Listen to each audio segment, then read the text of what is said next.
আপনি কি জানেন যোগেশ্বর শ্রীকৃষ্ণ এবং মর্যাদা পুরুষোত্তম শ্রীরাম কার উপাসনা করতেন? গীতায় বলা হয়েছে, শ্রেষ্ঠ ব্যক্তি যা করেন সাধারণ মানুষ তাই অনুসরণ করে।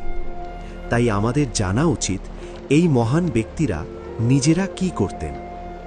ভাগবত পুরাণ অনুযায়ী শ্রীকৃষ্ণ প্রতিদিন ব্রাহ্ম মুহূর্তে উঠে স্নান, সাধনা ও গায়ত্রী জপ করতেন এবং এক সর্বোচ্চ পরমেশ্বরের উপাসনা করতেন। এমনকি মহাভারতেও উল্লেখ আছে তিনি সূর্য, অগ্নি এবং মহাদেবের আরাধনা করেছিলেন।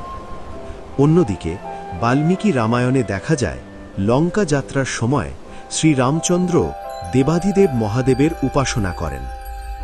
ঋগ্বেদেও বলা হয়েছে একাং সংতাং বহুধা কল্পয়ন্তি, অর্থাৎ এক ঈশ্বরকেই বিভিন্ন নামে ডাকা হয়। অর্থাৎ শ্রীকৃষ্ণ ও শ্রীরাম উভয়েই সেই এক ও অদ্বিতীয় পরমেশ্বরের আরাধনা করতেন।